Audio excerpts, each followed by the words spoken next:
E que a Mãe Maria Santíssima hoje e sempre nos abençoe profundamente com a sua luz rosa de puro amor, nos enchendo de fé, nos enchendo de esperança e de boa vontade para vencer qualquer sentimento contrário a este.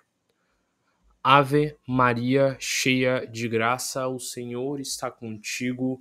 Bendito sois vós entre as mulheres, bendito é o fruto do vosso ventre, Jesus. Santa Maria, Mãe de Jesus, rogai por nós, buscadores de conhecimento, agora e na hora do nosso desenlace, que assim seja.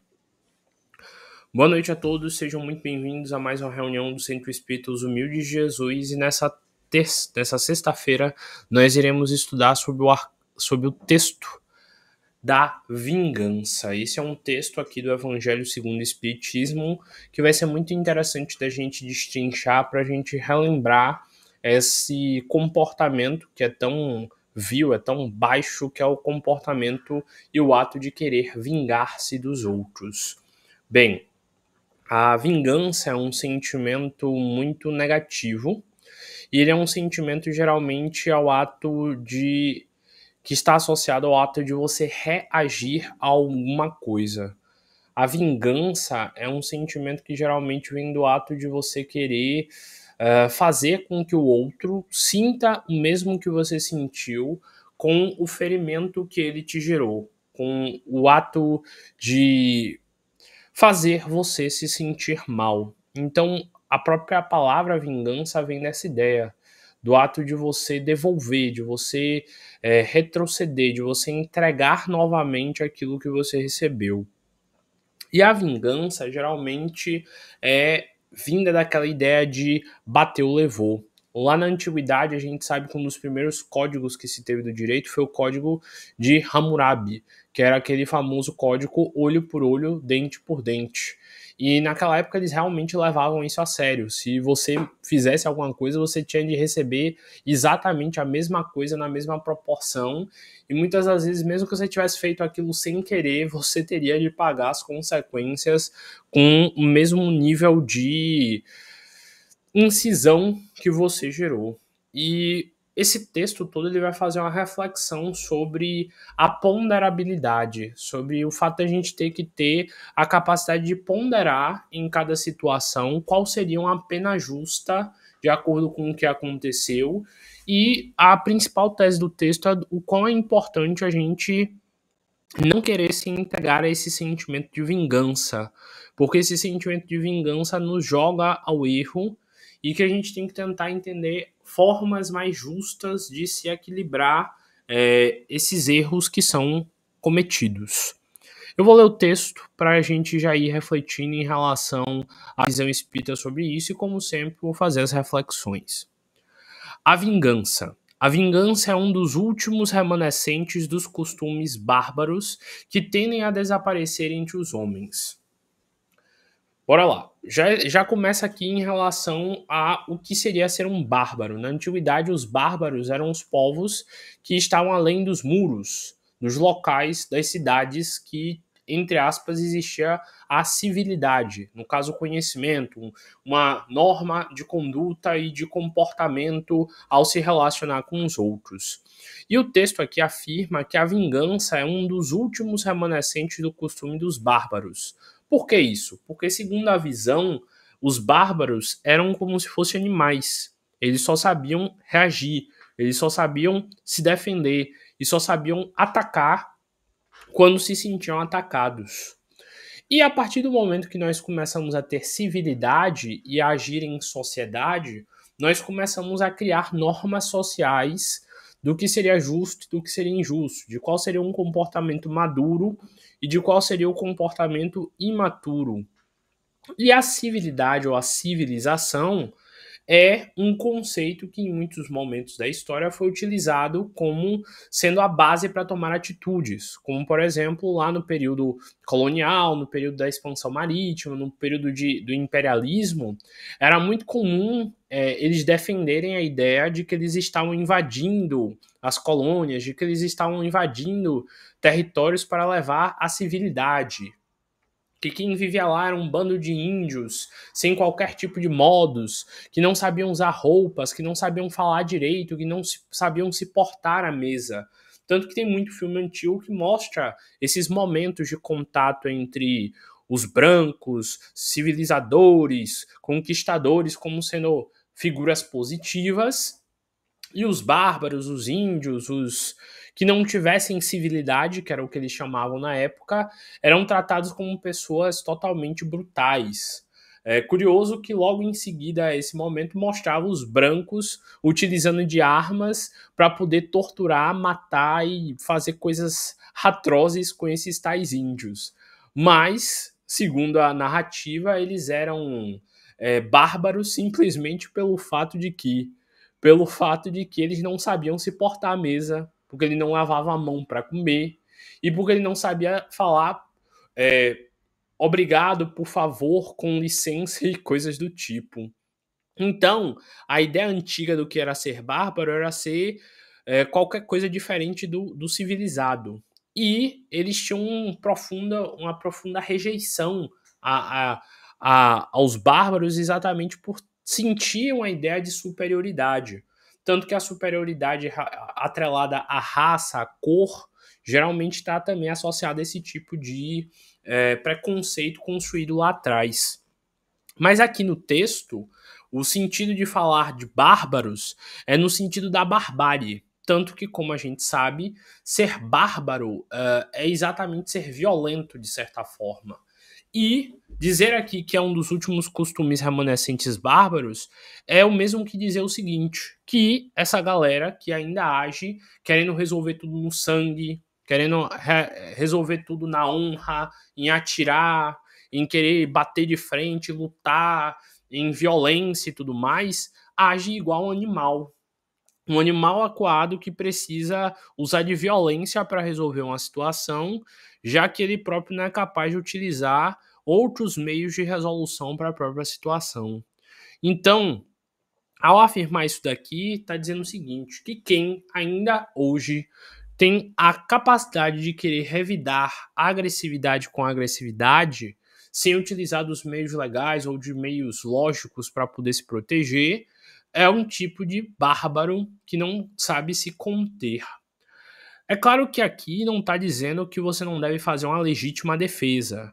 É claro que aqui não está dizendo que você deve aceitar tudo sem reagir. É claro que aqui não está dizendo que você tem que aceitar apanhar e ficar apanhado.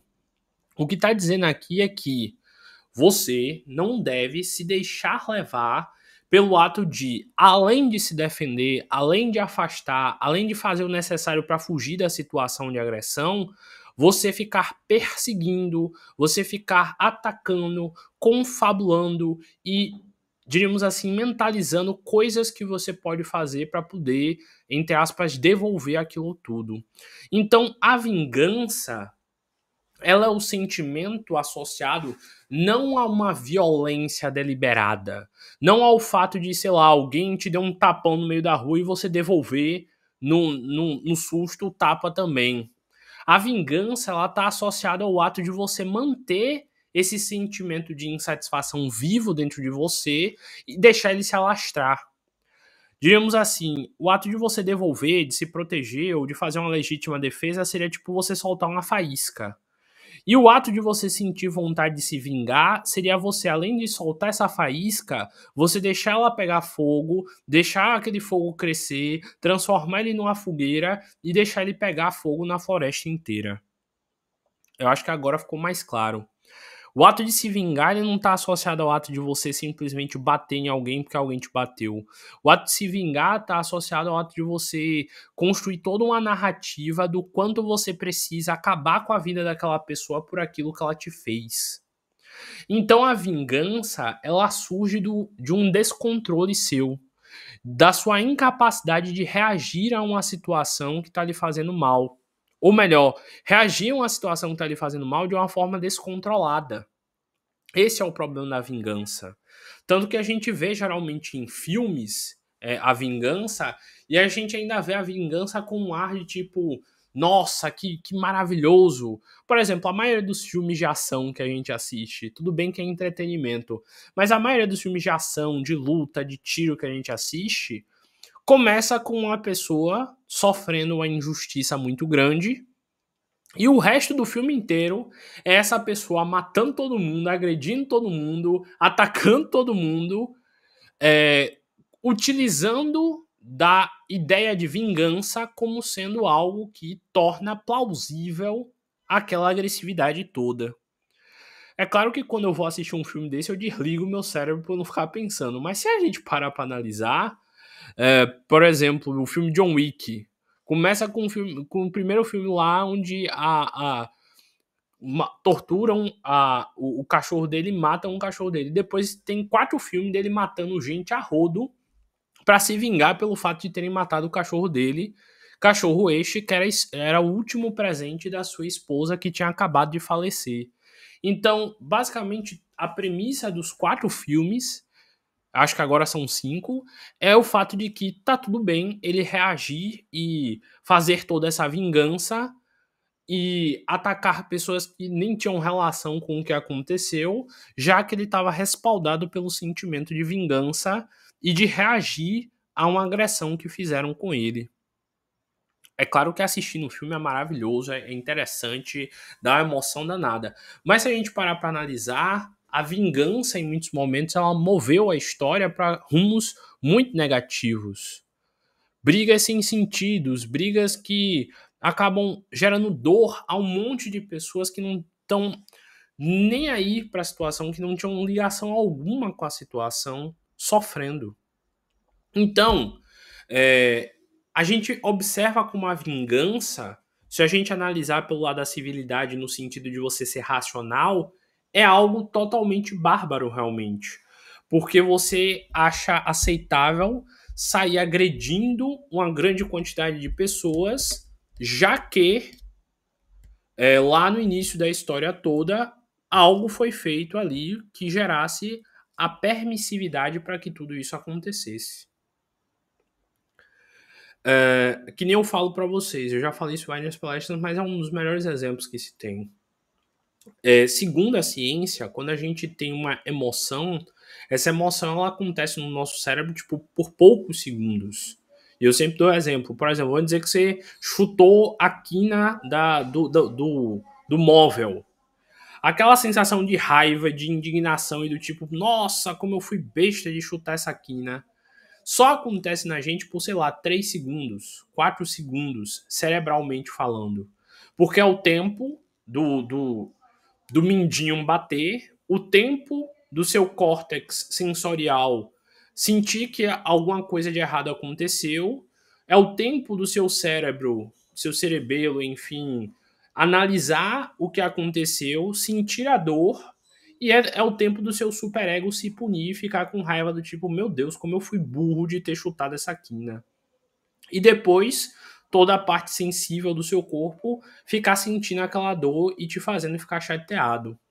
Mas percebam, o fato de você sentir raiva por ter chutado a quina demora uns 3 segundos. Que é o tempo de você ter chutado, o tempo de você ter sentido isso e de você ter entendido o que aconteceu. Mas dependendo de como você alimentar o sentimento que foi gerado por você ter chutado aquela quina, você pode passar o resto do seu dia com raiva. Ou, se você tiver maturidade, você pode neutralizar ali naquele momento aquela raiva e ficar na paz. O que mais acontece, né, a gente observando o comportamento humano, são pensamentos ruminativos. Que é quando você fica repensando, pensando e pensando de novo uma situação que aconteceu. Tanto que a ansiedade, ela se desenvolve disso daí. De um pensamento ruminativo que você vai pensando e chega uma hora que você já pensou tanto sobre isso que aquilo toma conta e domina a sua mente. Então, a vingança, ela é construída a partir disso. Alguém foi lá e te bateu. E você sentiu a dor de ter apanhado. E você não gostou de ter apanhado. E agora você quer a todo custo não só devolver o mesmo tapa. Você quer humilhar aquela pessoa para que ela se sinta odienta por ter te dado tapa. E quanto mais vingativo você maiores serão as proporções que você vai querer levar essa situação para poder compensar aquilo que você sofreu. Então, por isso que está deixando bem claro aqui que isso é um ato de barbárie. Porque você acha, de novo, plausível torturar, fazer coisas horríveis, odiar uma pessoa, às vezes odiar os descendentes dessa pessoa simplesmente porque eles são filhos de fulano. Como a gente já viu várias vezes na história isso acontecer. E, de novo, por você estar cego emocionalmente e sem ter racionalidade, de novo, você acha plausível fazer e acontecer com isso tudo. Pra gente ver quanto é absurdo. E por não ter a capacidade de racionalizar, tranquilizar-se e refletir do tipo, poxa, realmente é melhor eu não ceder a isso, você acaba entrando numa espiral de causa e efeito absurda, arrumando um monte de karma para você. Continuando o texto. É como o duelo, um dos derradeiros vestígios dos hábitos selvagens, sob o cujo os guantes se batia a humanidade, no começo da era cristã, razão porque a vingança constitui indício certo do estado de atraso que elas se dão e dos espíritos que ainda as inspirem. O duelo é outro texto que tem aqui do ladinho desse da vingança que fala sobre o hábito da época que o pessoal tinha. Sabe aqueles filmes de faroeste? Você pisou no meu sapato, eu odeio você, então vamos fazer um duelo. E os dois, ao meio-dia, andavam um de costas pro outro, e o que fosse mais rápido se virava mais rápido e desse o tiro mais rápido, e sobrevivesse era o vencedor do duelo. E aí o texto do duelo ele debate isso, tipo, falando o quanto é burro e o quanto é infantil essa ideia de que sua honra será lavada se você simplesmente matar uma pessoa porque algo simples aconteceu. Por causa de uma vingança besta. E do quanto esses crimes de honra eram sem sentido. Eu lembro, por exemplo, da novela Gabriela, que a Sinhazinha atrai o Jesuíno e o Jesuíno vai lá e mata ela e ele passa o resto da novela falando que tudo bem ele ter matado porque ele limpou a honra dele com sangue. E realmente, lá na antiguidade era muito comum isso acontecer e todo mundo achava tranquilo. Tanto que durante muito tempo na Constituição e no Código Civil brasileiro tinha os crimes contra a honra e era aceitável realmente você fazer isso. E ninguém dizia nada porque você estava limpando sua honra. Durante muito tempo isso foi aceito aqui no Brasil e era normal, entre aspas, você fazer isso. E você não era preso nem nada. E tem muita gente que diz que pro evangelho ter esse texto do duelo, tá ultrapassado o evangelho, porque hoje em dia ninguém mais faz duelo. Você que acha? Ainda tem um monte de gente que faz, não igual ao filme de Velho Oeste, mas tem um monte de gente que ainda resolve acabar com o outro simplesmente por causa de um ego e de uma vaidade besta. A gente vê isso direto. Aqui mesmo em Salvador aconteceu com aquele Moa do Catendê. Dois caras num boteco conversando do jogo de futebol. Um se desentendeu com o outro, o cara foi em casa, pegou a arma e matou. Simplesmente por causa disso. Isso não é um duelo, de certa forma, não é uma vingança, não é uma forma de você, entre aspas, limpar a honra, pelo menos na cabeça maluca dessa pessoa, limpar a honra por ter matado a pessoa que desfez dele, contradisse ele? Então, olha mais uma vez o que o texto diz.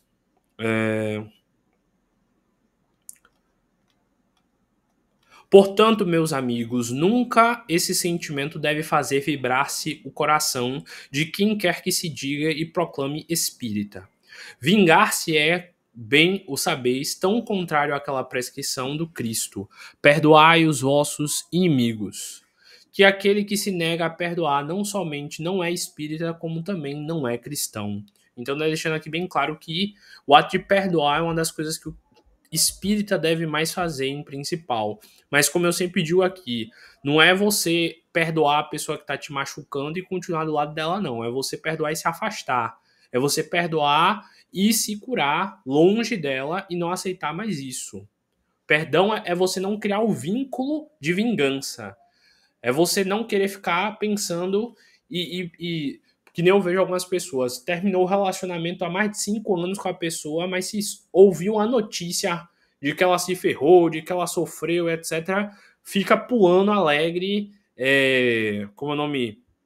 Se vangloriando, tipo, tá vendo? Bem feito. Isso daí não é perdoar. Isso aí é você fingir que tá bem resolvido com a situação e depois ficar alegre quando ouve que essa pessoa sofreu. Então a gente precisa refletir até nos pequenos atos. Se a gente não tá sendo alguém que gosta da vingança. Porque geralmente quando eu leio esse texto nos centros espíritas, é muito comum todo mundo dizer: ah, eu não me vingo de nada, eu já não faço mais isso. E eu vou começando a dar exemplos pequenos e a pessoa pensa: rapaz, não é que eu me vingo ainda? Não é que eu ainda faço isso? Rapaz, não é que eu ainda tenho esse costume dentro de mim sem nem perceber? São nos pequenos atos que nós também vemos a vingança. A vingança não é só no filme confabulando, atacando e fazendo planos horrendos, não. A vingança também está na pequena coisa. Numa fofoca que você faz, num falar mal do outro por trás para que ele fique difamado. A vingança tem vários níveis.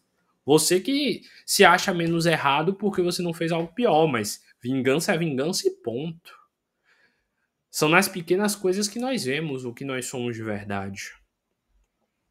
E aí o texto continua: a vingança é uma inspiração tanto mais funesta quanto tem por companheiras assíduas a falsidade e a baixeza. Então tá dizendo aqui que vingar-se não é só você fazer algo fisicamente contra a pessoa de volta. Não é só você criticar a pessoa de volta. Tá dizendo aqui que a falsidade, então o ato de ser falso, de você falar mal da pessoa pelas costas, você tá se vingando.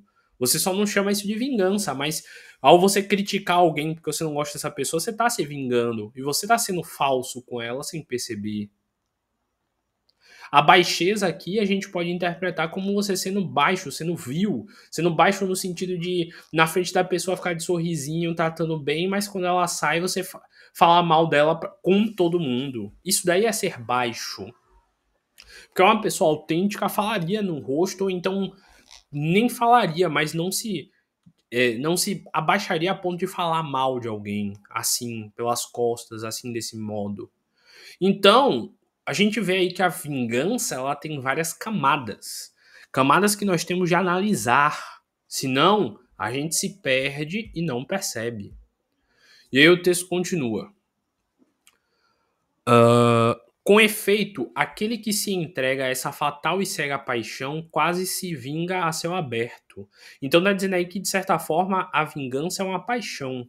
Uma paixão ruim, mas é. Por que paixão? Porque paixão vem do grego patos, que significa doença.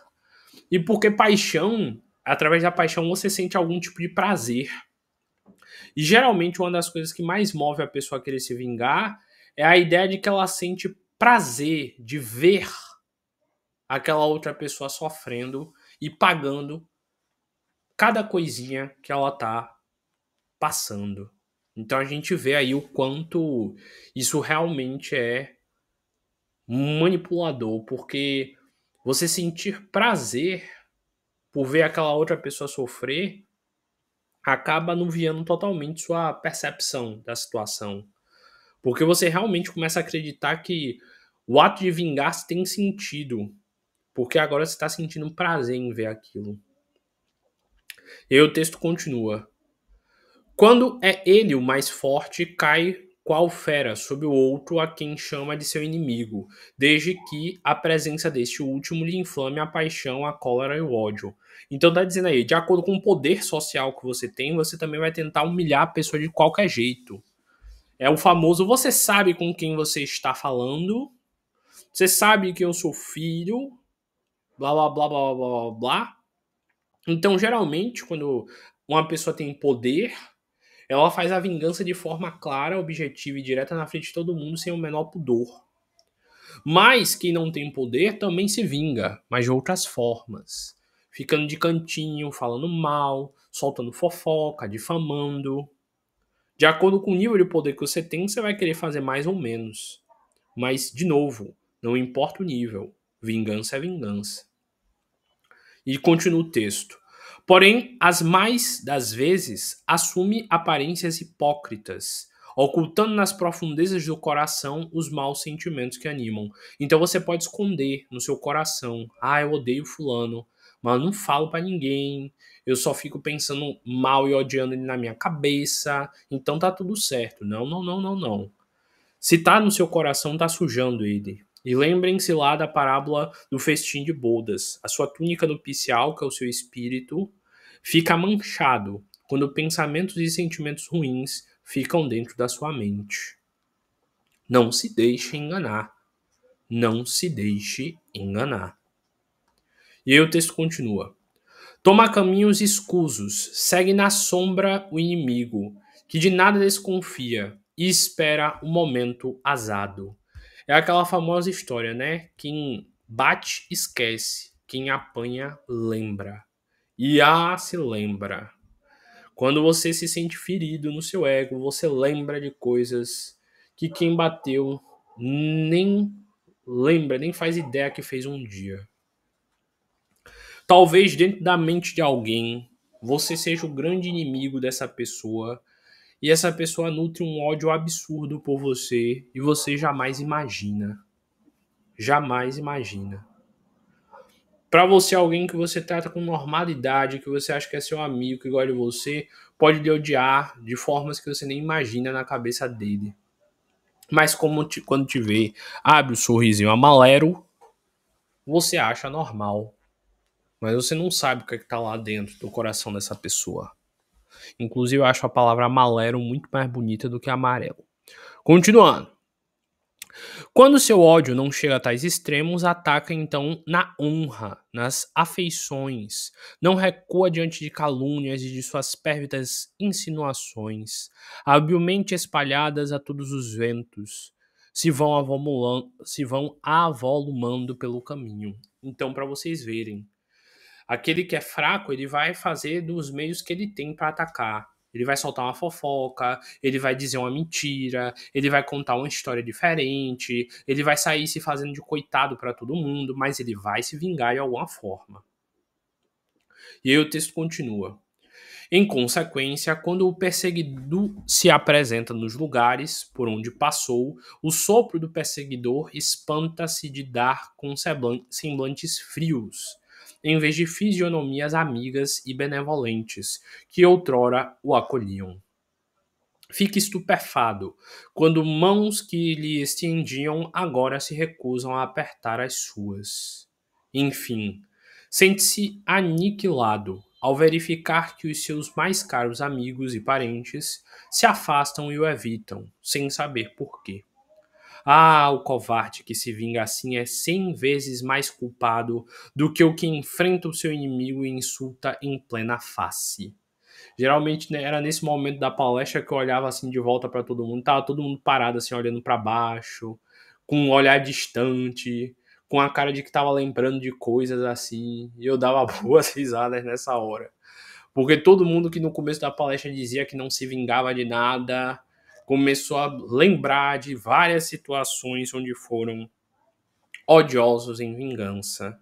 E esse trecho aqui é o que mais pega. O covarde, que se vinga assim, é 100 vezes mais culpado do que o que enfrenta o seu inimigo face a face. Às vezes, a represália de ser mal visto por todo mundo, de ser atacado por todo mundo, gera nessa pessoa mais dores do que ter sido apunhalado diretamente. Então, é baixo o modo com que algumas pessoas utilizam para fazer a vingança. E nós temos de ficar atentos em relação à nossa consciência, porque em muitos momentos nós ainda fazemos isso sem perceber. E aí o texto continua. Fora, pois, com esses costumes selvagens, fora com esses processos de outro tempo. Todo espírita que ainda hoje pretendesse ter o direito de vingar-se seria indigno de figurar por mais tempo na falange que tem como divisa: sem caridade não há salvação. Então, se a grande ideia do kardecismo é que precisamos ser caridosos, empáticos, gentis e amorosos, nós não podemos ser vingativos. De novo, Isso não significa que você tem que aceitar tudo quebrando a cara enquanto a pessoa te machuca. Mas isso significa que você não deve ficar, quando achar a oportunidade, atacando e devolvendo o que ela lhe fez. E aí continua. Mas não posso deter-me a pensar que um membro da grande família espírita ouse jamais de futuro ceder ao impulso da vingança, senão para perdoar. Então, Júlio Olivier, em Paris 1862, ainda soltou essa provocação no final. Eu jamais pensaria que algum espírita ainda tem vingança em seu coração. Não faria sentido algum ainda se ter isso, ainda se ter esse sentimento, não é mesmo? Então, vocês veem aí como o espírito no final ainda foi um pouco irônico nessa de deixar bem claro que a gente tem que ter vergonha de ser espírita e ainda pensar em algo como a vingança. Para finalizar, eu vou contar para vocês uma historinha que eu acho muito interessante, que foi um dos melhores exemplos que eu vi disso. Certa vez uma moça veio até mim falando o seguinte, que ela tinha uma chefe que era muito maldosa com ela, que sempre maltratava ela, que ela queria a vingança daquela chefe a todo custo. Vou resumir bem a história. E ela falou basicamente o seguinte, que ela queria fazer tipo algum tipo de magia, se ela teria karmas, ela veio me perguntar isso, se ela teria karma se ela fizesse algum tipo de magia negra, de alguma coisa contra essa tal chefe. Eu falei pra ela, olha, não faça isso, vai gerar karma sim, não vai valer a pena de forma alguma, e no final você vai ficar sofrendo as consequências disso daí. Se tá tão ruim assim, tente procurar um outro local, bote currículo, tente achar outro emprego, mas não se entregue a isso. Ore por essa mulher, faça a prece de Cáritas, faça a Ho'oponopono, faça o que você quiser, mas envie energias boas para ela, porque é a forma com que você vai conseguir curar essa tal situação. Ela aceitou o conselho meio contrariada, e aí depois ela veio falar comigo o seguinte, que no começo ela não conseguia orar de jeito nenhum para essa tal chefe, que ela não conseguia aceitar a ideia de ter que desejar o bem a alguém que todos os dias maltratava, pisava nela, xingava e ofendia ela. Mas que depois de um tempo ela ficou insistindo até ela conseguir nutrir amor no coração dela por essa chefe.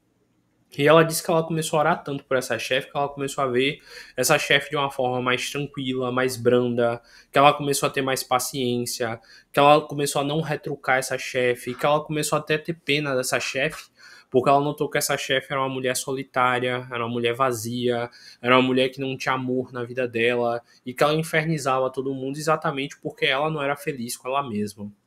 O tempo passou e essa mulher falou que ela continuou orando por essa chefe até que um dia do nada essa chefe começou a ser gente boa, feliz e alegre com todo mundo. Era só sorriso pra lá, sorriso pra cá, até que ela descobriu que essa tal chefe tinha arrumado um tal de um namorado e que agora ela tava começando a ficar de bem com a vida. Afinal, quem está feliz não inferniza a vida de ninguém. Então ela falou que o tempo foi passando e depois do nada ela descobriu que essa chefe tinha ido embora. Tinha ido embora para outro estado, morar com esse tal namorado dela, que tinha largado o emprego e que curiosamente ela ainda ganhou um aumento e uma promoção, porque os funcionários mais velhos do local foram realocados em hierarquia.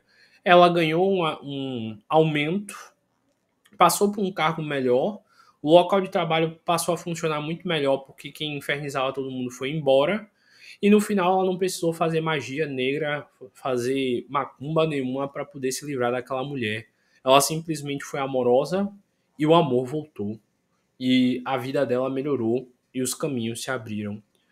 Então eu deixo para vocês essa grande reflexão aí. Se ela quisesse se vingar dessa chefe, fazer e acontecer, o que é que ia ter como consequência para a vida dela? Ela ia acabar sofrendo, ela ia acabar talvez pegando até a encarnação do lado dessa chefe, e ela ainda ia misturar na vida dela um monte de energia ruim e um monte de sofrimento. Mas por ela ter movido o comportamento dela para o bem, por ela ter enviado boas vibrações e boas energias, a vida dela melhorou, ela ganhou um aumento, e essa chefe dela ainda foi lá viver uma vida muito mais feliz. Então, não se vinguem. O caminho do amor sempre vai ser o melhor caminho e que trará a melhor solução. Fique em paz com você mesmo e tente achar amor na sua vida, mesmo quando algumas pessoas te entregarem ódio. liberte-se disso e você vai ser com toda certeza muito mais feliz. Essa é a grande reflexão da noite. Observem a vingança nos pequenos atos e busquem viver exalando amor, porque só assim amor retornará para você. Que o sucesso seja a única possibilidade em suas vidas.